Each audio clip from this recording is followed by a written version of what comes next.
Hi, Michael E Garza for EXP Realty in San Ramon here with current market conditions.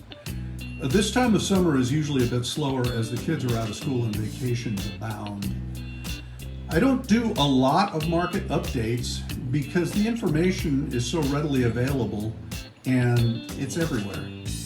Frankly, every agent and his brother does it, so I leave it to them. I find I can be of more use by providing more detailed information as it relates to a client's particular situation, because remember, each deal is a thumbprint. However, there are times that I feel there is crucial information that needs to be addressed in order to be of any real service to a buyer or seller. So here goes. Let's talk about market pricing for a moment. For the greater East Bay area, there were more homes for sale in most communities, which has put downward pressure on prices year over year. Days on market in the Bay Area have increased by about 17% month over month, which means you're going to be on the market about 17% longer. Let's talk about current inventory. Inventory is up across the board in the East Bay with a few exceptions. For example, Moraga miraculously only has 9 homes for sale. That's unbelievable. Average time on market in Solano County as a whole is 34 days currently, and that's the longest in the East Bay. Vallejo is a very active market as compared to other areas of the East Bay. And it makes sense. This is probably due to the knowledge that pricing in Vallejo buys so much more home for the dollar than comparable areas elsewhere. For example, in Glen Cove, which is a very nice community, which borders Benicia and the Benicia State Park, a home with a baywater view will sell for right around $900,000. And think for a minute about what that home would sell for in Marin or the Peninsula or even Point Richmond.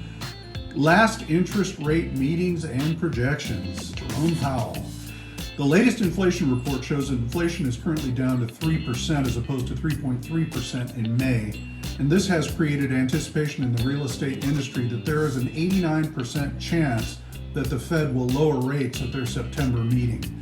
Likely not going to lower rates at the July 31st meeting simply because they're going to want to see more improvement in Q3. Now, if this anticipated rate drop happens, it will likely be a small 25 basis points or 0.25% at a time. Now, even with a small reduction, we expect the pent-up demand of buyers and sellers to rear its head and possibly create a hot September. So if you're planning on selling your home this year, my advice is to start getting it ready now being in July. It takes time to prepare your home for the market. You can't just throw it on there. We aren't expecting the kind of feeding frenzy market that will cause poorly prepared homes to get top dollar. Outside of highly desirable areas, same as always, Danville, San Ramon, Alamo. Shoot for late August for a market date. Effects of current rates on buyers in the market. Well, rates are high. If you're planning on buying and you aren't sure when to get active, my advice, as always, is now is the best time for several reasons. Avoiding the masses of post-interest rate drop purchasers that will surely cause elevated pricing by buying now is the way to go.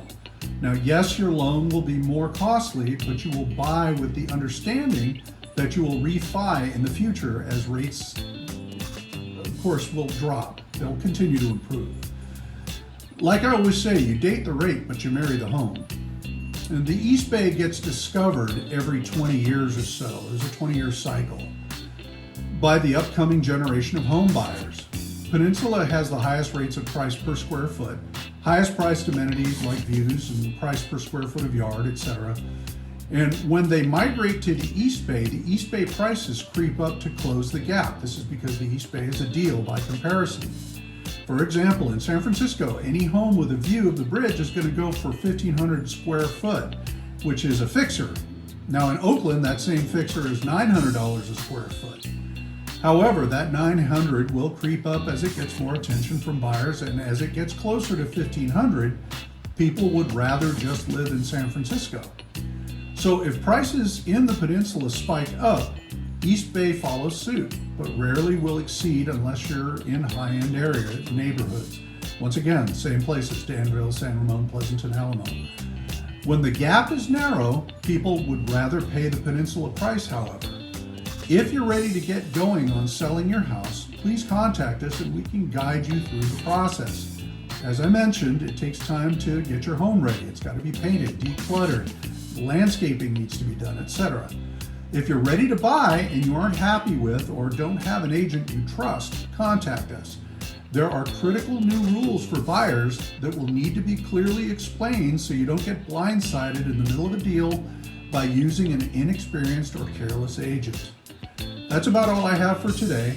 Michael E Garza, EXP Realty in San Ramon. I look forward to talking to you. My information is on the business card at the end of this video. Thanks and have a great weekend. Bye-bye.